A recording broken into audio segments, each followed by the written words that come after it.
marathon last year, and I've done some bodybuilding competitions. I think I've spoke a few times about that on other podcast episodes. But at the end of a 20-week period of delayed gratification, where you're starving yourself of food, or you've done a long endurance event, even the carrots, they're so much sweeter, or whatever, the pasta, the rice. Like when you had that ragu and that, I imagine you had a few beers with some of your good families and friends, how much sweeter and enjoyable was that, I guess, once you finished and look back on being the first person to ever do this swim from Newcastle to Sydney? Well, I can tell you that just coming to the end, I thought, oh, if I can get some sparkling mineral water, that's going to taste so good running down my throat. It's just going to feel so good. And my tongue, I could feel it was just about ready to come off, but you can't pull it off, of course. And I got ashore and somebody had a bottle of champagne. Well, that'll do in the case of soda water. And that just felt really, really good. It just made me come alive. By that time, the hallucinations was gone, and it was a great crowd of people, friends on the beach. I didn't have that ragu though. I'm getting hungry just thinking about it when you. Well, I can't bring myself to order it off the menu yet, but I'm going to go back because it'll just have some sort of association triggering event.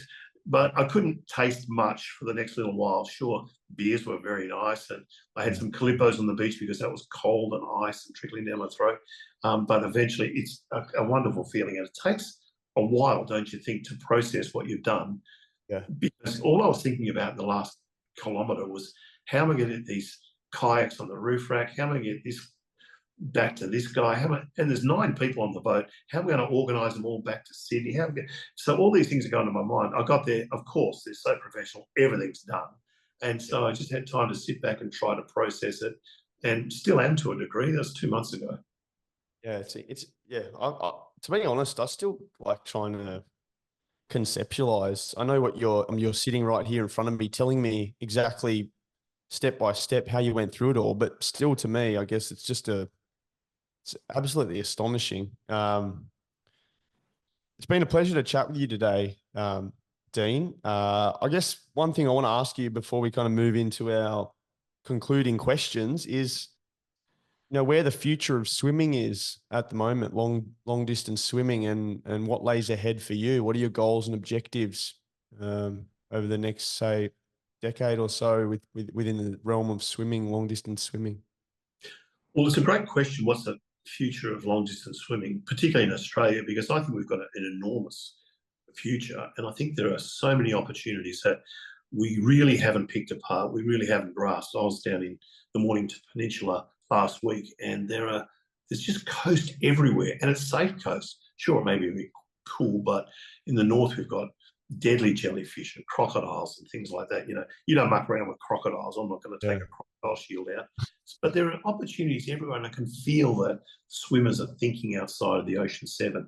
For sure, those international swims are fantastic. And who doesn't want an English Channel crossing on the bottom of their CV? It's pretty bloody inspiring. And still, it's ingrained in the Australian psyche, the English Channel crossing. So I can understand completely the pull towards that. Nothing's going to change. That's always going to be there. But let's think about what the Australian swims now offer us. Palm Beach to Shelley, Timmy Garrett's swim. He's just pioneered that. And that's now a race, the longest ocean water race in the world, to my knowledge. Before that was the Rottnest swim. But you've got 1,000 people in the water in West Australia between Cottesloe and Rottnest. Wonderful thing. And everyone's getting the taste for it. But we've got to have something else. We've got to keep expanding that, exploring different opportunities. And when I mentioned that this was an expedition, so many people just came to me. How can I get involved? What role can I play? This is my skill. Everybody just fell over themselves to be part of an expedition, because that's the Australian spirit. And that really is the spirit of the swimming community as well. So I think we've got to encourage that and to expand it. For me, I'd like to see where, with the appropriate conditions, with all the sympathetic conditions, how far I can take that. I don't want to swim until I drop dead, but I want to swim until I think, man, I couldn't have gone any further. And I got out of the water in Palm Beach, immediately did a press conference with, the single outlet there. I spoke to my crew. We were looking for a bar that was open. So clearly that's not right at the end of my reach. But had I not been stung, if I had the option to sleep a little bit more, we call it sleeping along the way, then I think I could have gone further, and maybe there's some opportunities. But I think that I've set this. Well, I know that I've set the Australian record now at 95 kilometres.